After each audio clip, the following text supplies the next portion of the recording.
अऊज़ु बिल्लाहि मिनश शैतानिर रजीम बिस्मिल्लाहिर रहमानिर रहीम। प्यारे बच्चों, अस्सलामु अलैकुम व रहमतुल्लाहि व बरकातुहू व मग़फ़िरतुहू व दख़लल जन्नह। वालेकुम अस्सलाम व रहमतुल्लाहि व बरकातुहू व मग़फ़िरतुहू व दख़लल जन्नह। रब्बि इश्रह ली सदरी व यस्सिर ली अमरी वहलुल उक़दतम मिन लिसानी यफ़क़हू क़ौली। Rabbi ज़िदनी इल्मा rabbi ज़िदनी इल्मा rabbi ज़िदनी इल्मा। अल्लाहुम्मा इन्नी अस्अलुका इल्मन नाफ़िआ व रिज़्क़न तय्यिबा व अमलन मुतक़ब्बला। अल्लाहुम्मा अल्लिमनी अल किताब वल हिसाब। अल्लाहुम्मा ज़क्किरनी मिन्हु मा नसीतु व अल्लिमनी मिन्हु मा जहिलतु। अल्लाहुम्मा खुज़ बियदिक। मेरे बच्चों, आज हम लोग 9th क्लास मैथमेटिक्स का चैप्टर नंबर 11 और उसका फर्स्ट थ्योरम जो है वो पढ़ने जा रहे हैं। इस थ्योरम में हम लोगों ने क्या करना है जी? इस थ्योरम में हम लोगों ने पैरेललोग्राम की कुछ प्रॉपर्टीज जो हैं उसके साथ डील करना है, उनको प्रूव करना है। तो चलिए आइए जरा देखते हैं थ्योरम कहता है क्या जी। इंट्रोडक्शन में आपसे यही कहा कि आप प्रीवियस चैप्टर आपका 10th चैप्टर, जिसमें मैंने आपको 4 थ्योरम करवाए हैं कि पहली बात तो साइड एंगल साइड पास्टुलेट आपको आना चाहिए, एंगल एंगल साइड या एंगल साइड एंगल, या फिर साइड साइड साइड, या फिर हाइपोटेन्यूज साइड। या फिर 5 टोटल बनते हैं कि ट्रायंगल्स कब कॉन्ग्रुएंट होती है कब कॉन्ग्रुएंट नहीं होती। मैंने 5 पास्टुलेट्स अभी तक आपको सिखा दी है, तो उन्हीं को यूज करेंगे। फिर पैरेललोग्राम की डेफिनेशन मैंने आपको 9th चैप्टर में बताई थी कि बेटा ये एक ऐसी फिगर होती है जिसकी अपोजिट साइड एक दूसरे के पैरेलल होती हैं, अपोजिट साइड एक दूसरे के पैरेलल होती हैं। ठीक है, एक पैरेललोग्राम में हम पैरेललोग्राम कहते हैं कब, जब उसकी अपोजिट साइड्स पैरेलल हो और कॉन्ग्रुएंट हो। लेकिन आज हमें वो यहाँ पे थ्योरम में यही चीजें देंगे कि गिवन हमारा ये है थ्योरम नंबर 11.1 में कि in a parallelogram opposite sides are congruent। जो गिवन है वो सिर्फ यही है, इन पैरेललोग्राम। तो आपने गिवन में लिखना है पैरेललोग्राम हमारे पास एक। तो कहता है पहली चीज प्रूव करो कि जो उसकी अपोजिट साइड्स होती हैं, कौन सी साइड्स? अपोजिट का मतलब क्या? आमने सामने। ये साइड जो इसके सामने, ये वाली साइड इसके कॉन्ग्रुएंट और ये वाली साइड इसके congruent. Number 2, opposite angles are congruent. क्या साबित करना कि ये वाला एंगल पूरा डी बी के कॉन्ग्रुएंट है और सी किसके कॉन्ग्रुएंट है? ए के कॉन्ग्रुएंट। और तीसरी और आखिरी चीज कि ये डायगोनल्स जो होते हैं जिस पॉइंट पे मीट करते हैं, ये दोनों डायगोनल्स का मिड पॉइंट है। मतलब ये वाला डायगोनल इसके मिड पॉइंट से पास कर रहा है और ये वाला डायगोनल इसके मिड पॉइंट से पास कर रहा है। मतलब ये क्या बना कि ये जो ओ है इसका आपके इस डायगोनल के सिरों से फासला बराबर। आपने प्रूफ करना है कि O C is congruent to O A, और आपने ये प्रूफ करना है कि O D is congruent to O D. ये आपने प्रूफ करना है कि जिस पॉइंट पे आपके डायगोनल्स मीट करते हैं वो दोनों डायगोनल्स का मिड पॉइंट है। और इसके बारे में 9th चैप्टर में मैंने आपको आखिरी सवाल 9.4 का मैंने करवाया था, और ये थ्योरम उन सारी चीजों को यहां आपको बता रहा है। ठीक है, ये डेमोन्स्ट्रेटिव ज्योमेट्री में आपने करना, वहां पे आपने एनालिटिकल ज्योमेट्री में उसको प्रूफ किया था by using the distance formula. अब यहां पे हम लोग क्या करेंगे? डेमोन्स्ट्रेटिव ज्योमेट्री के जरिए से प्रूफ करेंगे। प्रॉब्लम किसी बच्चे को, बच्चे क्वाड्रिलेटरल की डेफिनेशन याद है? इसे उर्दू में चौकोर कहते हैं, सब कुछ भूल जाते हो। क्वाड्रिलेटरल को उर्दू में क्या कहते हैं? चौकोर कहते हैं। क्लियर हुआ? तो कहते हैं एक चौकोर है ए बी सी डी, उसके अंदर आपकी साइड ए बी पैरेलल है किसके? मैं बल्कि खुद ही ना केवल लिखूं ताकि आपको अच्छे तरीके से ज़हन नशीन भी हो जाएगा। देखिए हम एक क्वाड्रिलेटरल बनाते हैं, देख रहे हैं सारे? मैंने ये 2 साइड्स भी बना दी उसकी, और इसको इससे ज्वाइन। तो ये 4 कोनों वाली बंद शक्ल, 4 कोनों और 4 साइडों वाली बंद शक्ल जैसे क्वाड्रिलेटरल कहते हैं। क्लियर हो गया? हमें प्रूफ क्या करना है कि ये साइड इस साइड के कॉन्ग्रुएंट है, ये साइड इस साइड के। पहली स्टेटमेंट ये है। दूसरा ये प्रूव करना है कि ये वाला एंगल अपने सामने वाले एंगल के कॉन्ग्रुएंट और ये वाला एंगल इस एंगल के कॉन्ग्रुएंट। और तीसरी बात कि डायगोनल जिस पॉइंट पे मीट करेंगे वो उनका मिड पॉइंट होगा, ये पॉइंट ऑफ बाइसेक्शन होगा दोनों का। प्रॉब्लम किसी को। सो गिवन लिखते हैं first of all A B C D is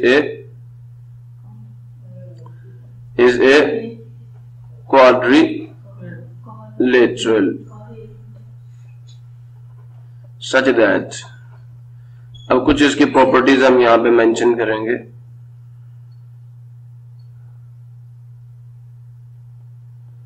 such that जो ए बी है वो पैरेलल है किसके, अपोजिट साइड। डेफिनेशन तो ये कहती है ना, इसको उर्दू में मुतवाज़ियुल अज़ला कहते हैं। A B is parallel to C D and A D. A D is parallel to, ये इसका मतलब पैरेलल होना। अब पैरेलल होने का क्या मतलब है कि दोनों, याद रखना बेटा, एक प्लेन में दो लाइनें। पहली बात तो मैं आपको कुछ डेफिनेशन चले बताता हूं आगे जाके। कोप्लेनर लाइंस क्या होती है, पहली बात तो ये बताओ जी, जल्दी करें। Two or more than two lines जे lying in the same plane.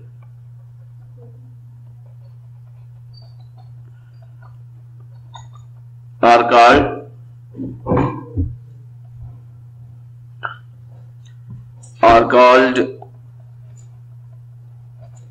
coplanar lines.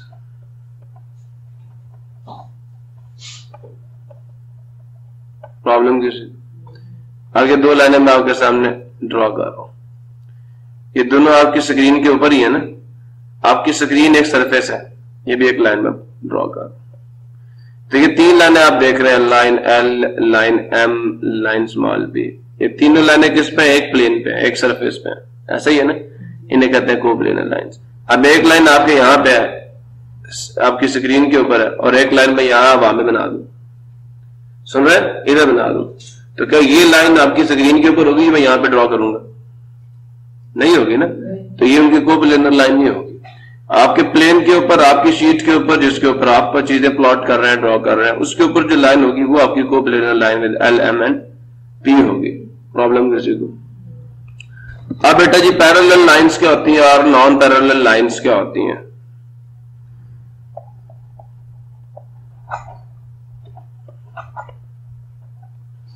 Parallel lines क्या होती हैं? Two coplanar lines that never meet each other at any point. दो ऐसी कोप्लेनर लाइंस जो एक दूसरे को कभी भी मीट नहीं करती। ये कभी मीट करेंगी? जैसे रेल की पटरी जो है उसमें जो दो पटरियों की होती हैं गर्डर्स, वो कभी मीट करती हैं? सिमिलरली ये क्या लाइन एल और एम क्या पैरेलल लाइंस है।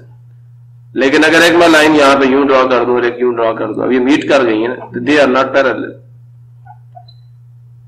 समझ आया? मैं इसको यूं भी कह सकता हूं, line A B and line C D. मैं इन दो की बात कर रहा हूं, ये कभी मीट करेंगे एक दूसरे को? इन्होंने मीट कर लिया, कहां पे मिली है? इस पॉइंट पे। लेकिन ये कभी मीट करेंगे एक दूसरे को? मिलेंगी? नहीं मिलेंगी ना, तो ये पैरेलल है। I will say line A B is parallel to line C D, it is denoted by this symbol parallel. ठीक है, ये नॉन पैरेलल है। लाइन ए बी, मैं चलो इसको कह देता हूं पी और क्यू, और इसको कह देता हूं आर और एस, और जिस पॉइंट पे मीट कर रही है वो ओ है। तो no I will say that the line P Q and R S are non parallel. Line PQ is non-parallel. It is meeting line RS के। इसका मतलब ये कहीं पे मीट करेंगी दोनों, और कहां मीट कर रही हैं? ओ पे। तो इन्हें नॉन पैरेलल लाइंस कहते हैं, नीचे वाली को। तो उसकी डेफिनेशन ये ले लें,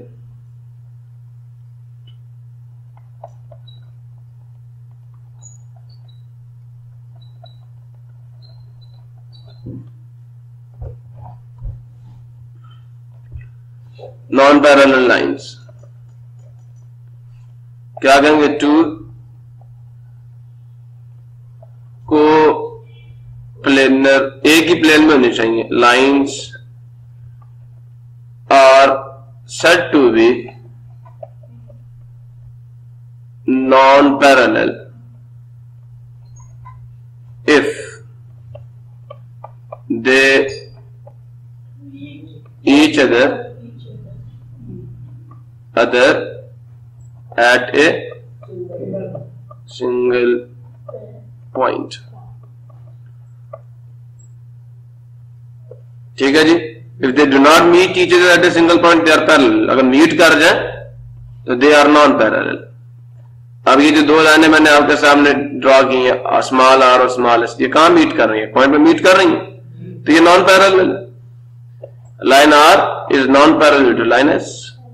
प्रॉब्लम किसी को क्लियर हो गया सबको? अच्छा बेटा जी, ट्रांसवर्सल क्या होता है जी?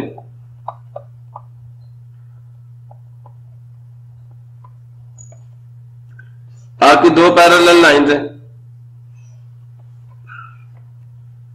एक ऐसी लाइन जो इन दोनों को क्या करे? मीट करे। This is the transversal.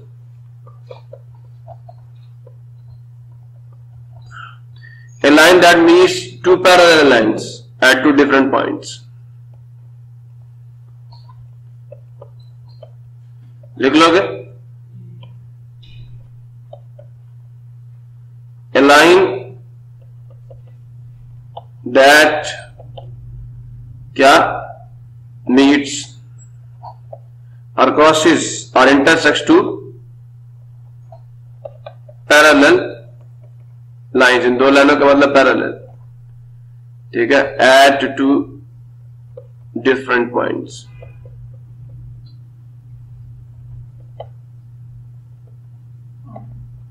is said to be transversal.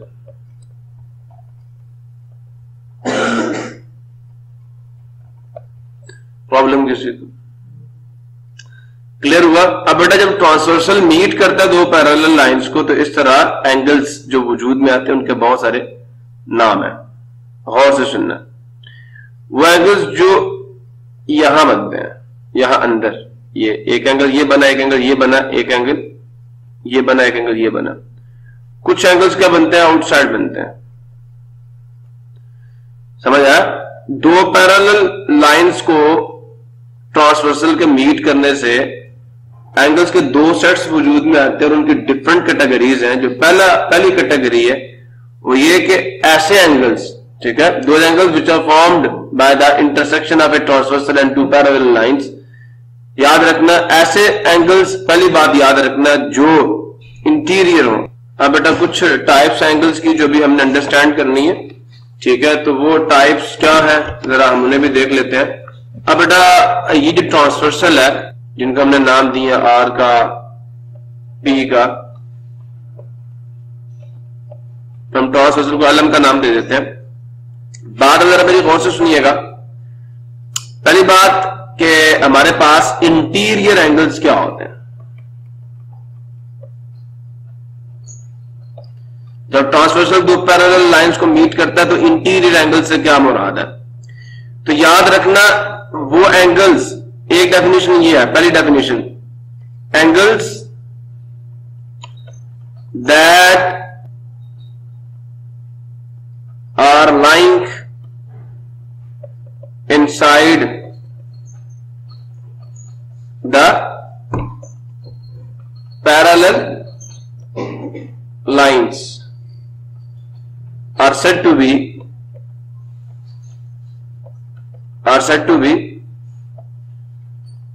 interior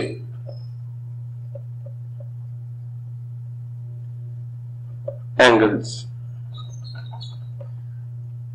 इसमें कौन कौन से एंगल दोनों लाइनों के दरमियान में? ये वाला एंगल, ये वाला एंगल, ये और ये बाकी बाहर है, इन्हें इंटीरियर एंगल्स कहते हैं। Angle 1, angle 2, angle 3, angle 4। Okay, दूसरे क्या है बड़े, देखिए आपके ट्रांसवर्सल ने इन दोनों पैरेलल लाइंस को जिन पॉइंट्स पे मीट किया है, अगर आप एंगल 1 का नाम रखें, किसका? एंगल 1 का नाम रखें तो आपको इसका नाम रखने में याद रखना, एक आपका जो ट्रांसवर्सल का पॉइंट ऑफ इंटरसेक्शन है वो उसका वर्टेक्स बनेगा और दूसरा उसके आर्म पे आएगा। ऐसा ही है ना, आपके ट्रांसवर्सल एल एम ने आपकी 2 पैरेलल लाइंस को एक को आर पे मीट किया और दूसरी को पी पे मीट किया। तो इस एंगल को नाम देने के लिए 1 को या 2 को आपको दोनों के दोनों पॉइंट्स को करना पड़ेगा, कंसीडर करना पड़ेगा।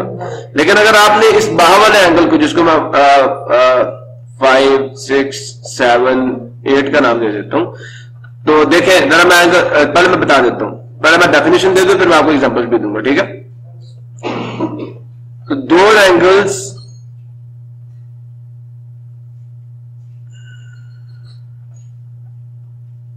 which contain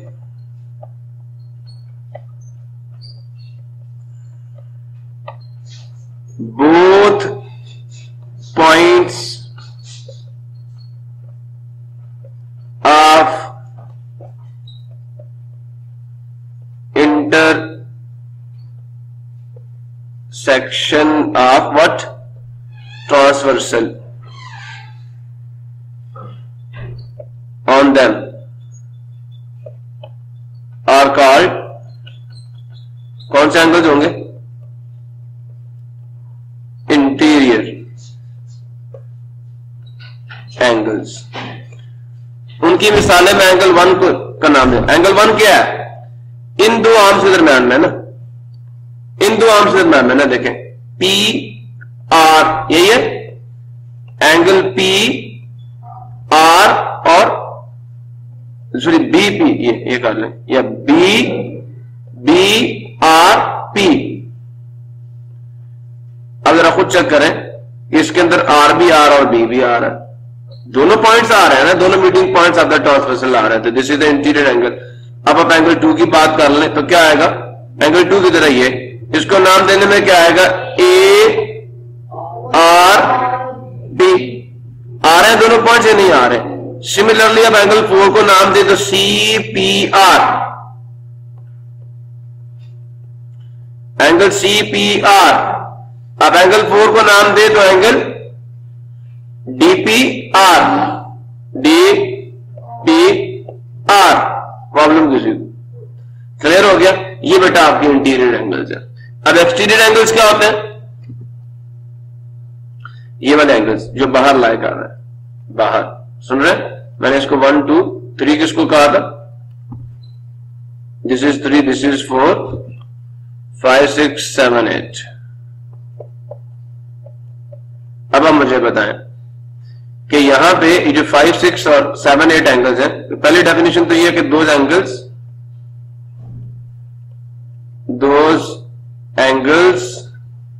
which are lying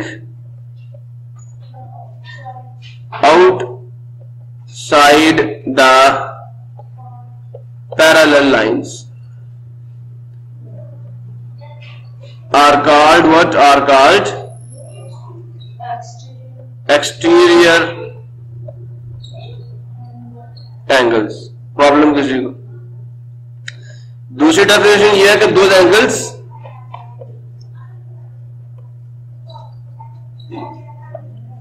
which contain only one, which contain only one point of intersection of transversal, of transversal, ठीक है? are called what? Are called exterior angles। Problem किसी?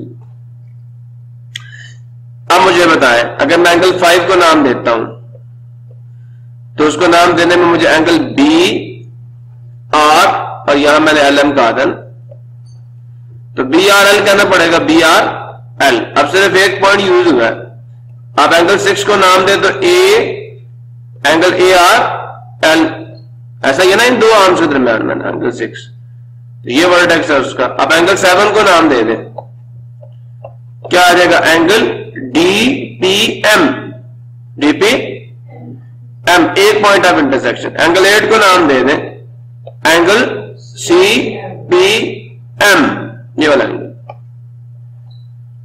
क्लियर हुआ? तो ये बेटा आपके एक्सटीरियर एंगल्स हैं। Exterior angles cover हो गए। नहीं समझ आया तो दोबारा पूछे मेरे से, क्या समझ नहीं आया? मैंने आपको ये कहा बेटा कि जब दो पैरेलल लाइंस एक दूसरे को इंटरसेक्ट करती हैं, दो पैरेलल लाइंस को ट्रांसवर्सल सॉरी इंटरसेक्ट करता है, तो इस तरह कितने एंगल्स बन रहे हैं? टोटल 8 एंगल्स बन रहे हैं। उनमें से वो एंगल्स जो उनके दरमियान में दोनों लाइंस के लाई करेंगे उन्हें इंटीरियर एंगल्स कहते हैं, और जो बाहर लाई करेंगे उन्हें क्या कहते हैं? एक्सटीरियर एंगल्स कहते हैं। ये मैंने बताया, और ये मैंने वर्ड्स दिए इनको डिफाइन करने के लिए। ठीक है, ये जो दोनों लाइंस के दरमियान में आ रहे हैं एंगल्स, इनको हम इंटीरियर एंगल्स कहते हैं, जैसे आपका एंगल 1, एंगल 2, एंगल 3 और एंगल 4। ठीक है जी। फिर ये जो बाहर मौजूद है इनको हम कहते हैं एक्सटीरियर एंगल्स। क्लियर हुआ नहीं हुआ? और इस साल जो बच्चे पेपर देने जा रहे हैं बेटा जी, आपसे मैंने ये पूरी डेफिनेशन पूछनी है, ये बात याद रखना। ये बच्चे जो है ना तो प्री 9th के, इनको सिर्फ इतना ही फिलहाल समझ आ जाए ना कि बस ये जो एंगल्स है इंटीरियर कौन सा एक्सटीरियर कौन सा, it is enough for them, but I will not leave you. तुम्हें तो समझ आया ना? अब क्लियर है ना? तुम्हें कोई सवाल है? बिल्कुल होना भी नहीं चाहिए जी। आपको बेटा आपका क्लियर हो गया? और किसी को? सबको हो गया? कासिम बैठा हुआ नहीं आया वो, चलो ठीक है। तो इंटीरियर एंगल भी हो गया, एक्सटीरियर एंगल भी हो गया। अब बेटा होते हैं अल्टरनेट एंगल्स। कौन से एंगल्स? इसके लिए सारा कुछ हमने किया है, अल्टरनेट एंगल्स। लेकिन इनको समझाने से भी पहले मुझे आपको एडजेसेंट एंगल समझाने पड़ेंगे। Adjacent angles. बेटा जब दो लाइनें एक दूसरे को मीट करती हैं तो कितने एंगल्स वजूद में आते हैं? कितने आ रहे हैं वजूद में? 1 2 3 4। मैं लाइंस को नाम दे देता हूं, ए बी सी, और मीट कर रही है पॉइंट ओ पे। This is point O. Problem किसी को? अब बेटा जी आप एंगल 1 और 2 की जरा प्रॉपर्टी देखें ना कि इन दोनों का वर्टेक्स सेम है, ओ है ना। आप इस एंगल का वर्टेक्स देखें और इस एंगल का वर्टेक्स देखें, दोनों ओ पे बन रहे हैं ना। बोल ही रहे तुम लोग। और दोनों में एक आर्म सी कॉमन है या नहीं? एक आर्म कॉमन है। तो बेटा डेफिनेशन देख लें, two angles formed by the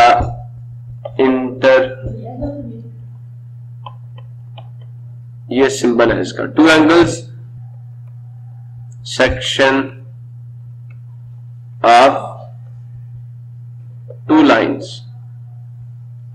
कौन सी लाइंस? लाइन हमने नाम दिया हुआ A B and C D at point O, having following properties.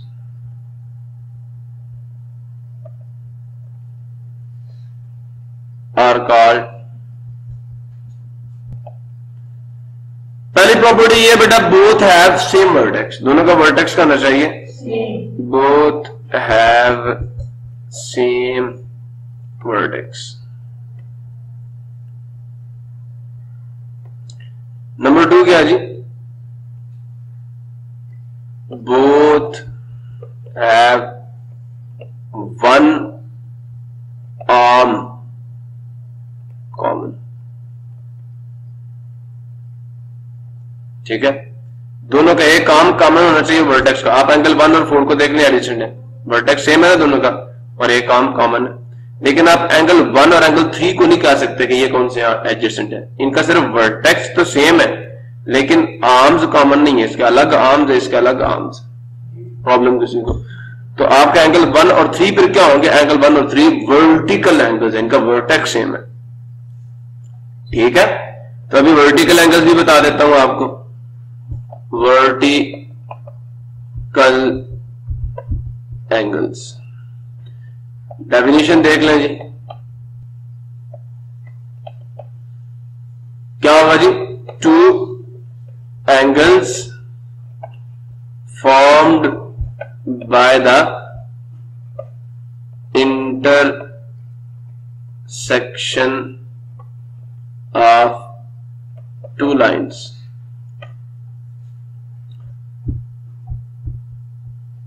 with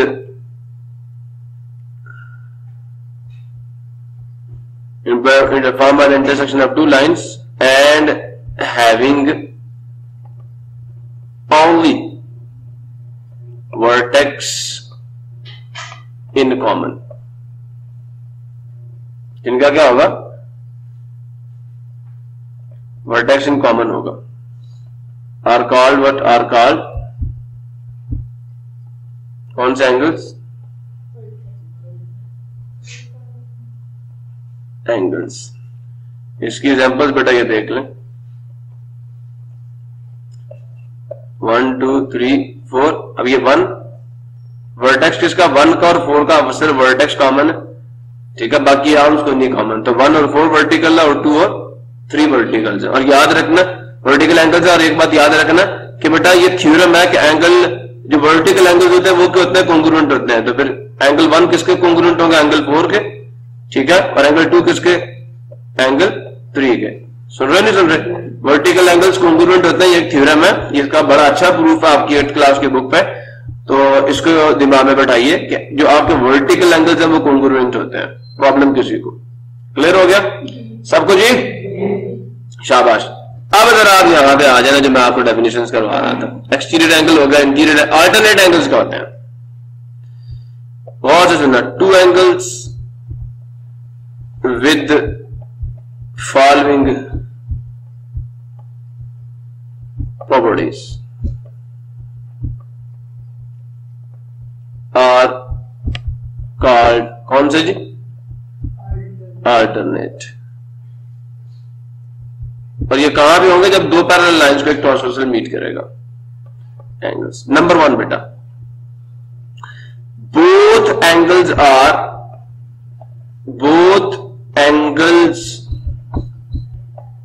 are interior. बताएं जी कौन कौन से इंटीरियर है? ये भी इंटीरियर, ये भी इंटीरियर, ये भी इंटीरियर, ये भी इंटीरियर। मैं इसको 1 2 3 और इसको 4 कह देता हूं। फिलहाल मैं कहता हूं चलो 1 के साथ 2 भी आ सकता है, पे बन सकता है ना। अल्टरनेट एंगल सिर्फ 2 ही होंगे, अभी हम उनको स्पेसिफाई करेंगे। दूसरी प्रॉपर्टी क्या? ये तो 4 के 4 ही आ गए, तो हमने तो पेयर लेना है।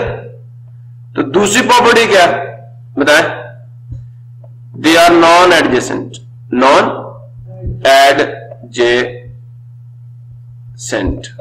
उसका मतलब 2 गया, मैंने 1 को फिक्स कर दिया कि 1 का अल्टरनेट एंगल कौन होगा? 2 तो गया ना, 2 तो उसका एडजेसेंट है, इन दोनों का वर्टेक्स और एक कॉमन है, तो 2 तो गया। सुन तो लो ना मैं क्या कह रहा हूं, 2 गया, 3 और 4 बच गया। अब तीसरी प्रॉपर्टी क्या करेगी? इन दोनों में से एक को स्पेसिफाई करेगी। याद रखना, पहली बात दोनों के दोनों इंटीरियर होंगे, दूसरी बात दोनों नॉन एडजेसेंट होंगे, और तीसरी बात both will lie on the opposite side, on the opposite side of transversal। Problem कीजिए। अब मुझे बताएं 1 2 3 और 4 इंटीरियर थे, मैंने 1 को फिक्स किया, इसका अल्टरनेट किया। 2 नॉन एडजेसेंट नहीं है, हमने इसको छोड़ दिया। और तीसरी बात कहती है कि सेम साइड पे नहीं होंगे, 1 और 3 तो सेम साइड पे, इसका मतलब 3 अल्टरनेट नहीं होगा, कौन होगा? 4 होगा। तो 1 और 4 अल्टरनेट है, 2 और 3 देखें, 2 भी इंटीरियर है, 3 भी इंटीरियर है, दोनों नॉन एडजेसेंट है और on the opposite side of transversal lie कर रहे हैं। एक इधर है तो दूसरा इधर है। प्रॉब्लम किसी को? अल्टरनेट एंगल्स की बड़ा ये डेफिनेशन है। फिर होते हैं करस्पॉन्डिंग एंगल्स।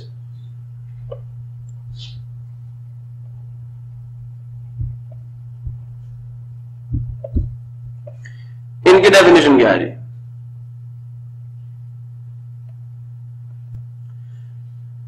So बेटा जी, two angles with following properties for this configuration are said to be what? Are said to be corresponding angles. Number one, property क्या पहली कि both are not interior. एक इंटीरियर होगा, एक क्या होगा? एक्सटीरियर होगा. एक एंगल क्या होगा? मैं एंगल्स को नाम दे 1 and 2, 3 and 4, 5 and 6, 7 and 8. तो पहली बात, one angle is interior. Number two, one is interior and other is to exterior. Number two क्या जी? इसका मतलब देखें, हम वन को फिक्स करते हैं, इसका देखते हैं इसका करस्पॉन्डिंग कौन सा है. तो 5 भी हो सकता है, 6 भी हो सकता है, 7 भी हो सकता है, 8 भी हो सकता है, पहली प्रॉपर्टी के मुताबिक. दूसरी प्रॉपर्टी ये कहती है कि both are what? One is interior, other is exterior. दूसरी चीज, बोथ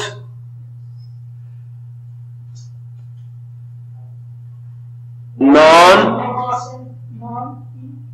एडजेसेंट.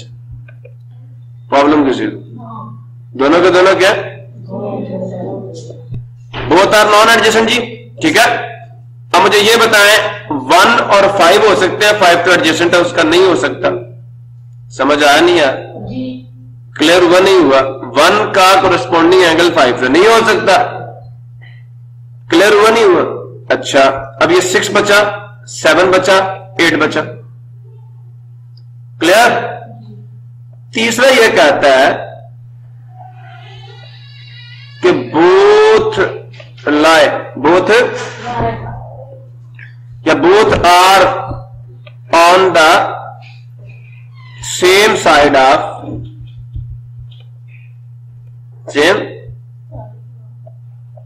ट्रांसवर्सल. अब मुझे बताएं कौन बचा पीछे? 6 भी गया अपोजिट साइड पे, 8 भी गया अपोजिट साइड पे, 7 बचा. तो 1 का करस्पॉन्डिंग एंगल 7 है. अब बच्चे याद रखना, करस्पॉन्डिंग एंगल्स भी क्या होते हैं? कॉन्ग्रुएंट होते हैं. अब मुझे 2 का करस्पॉन्डिंग क्या होगा? 8. 4 का क्या होगा? 6. 5 का क्या होगा? 3. सुन रहे हो? ये इंटीरियर, ये एक्सटीरियर, और सेम साइड पे. पक्का समझ आ गया? अच्छा बेटा जी, एक और चीज जो मैं आपको बता के अभी अपनी बात खत्म करूंगा. वर्टिकल एंगल समझ आ गए, एडजेसेंट एंगल समझ आ गए, इंटीरियर एंगल, एक्सटीरियर एंगल और अल्टरनेट एंगल्स और करस्पॉन्डिंग एंगल्स. किसी बच्चे को प्रॉब्लम में पूछ ले मेरे से. पक्का? अच्छा जी, कुछ प्रॉपर्टीज थी जी, ये भी देख लें आप. करस्पॉन्डिंग एंगल्स है, वर्टिकल एंगल्स है, इंटीरियर एंगल्स है. ये alternate angles of parallel lines are equal. आप समझ आया? 3 और 4, 1 और 2 कॉन्ग्रुएंट होंगे. फिर corresponding angles of parallel lines are equal. समझ आ गया? ये थ्योरम्स है पूरे आपने 8th क्लास में पढ़े हैं. अब 2 interior angles on the same side of transversal, जैसे कि आपके ये एंगल 3 और एंगल 2, इनका सम 180 डिग्री होगा. ये कह रहे हैं, ये आर सिंपली मेंशन. प्रॉब्लम किसी को आगे फिर आपकी बेटा एक्सरसाइजेज है. तो मैं सिर्फ आपको मोटा मोटा बताना चाह रहा था कि इनकी क्या प्रॉपर्टीज है. यहां तक किसी बच्चे को किसी किस्म का कोई मसला है तो मुझसे पूछ ले.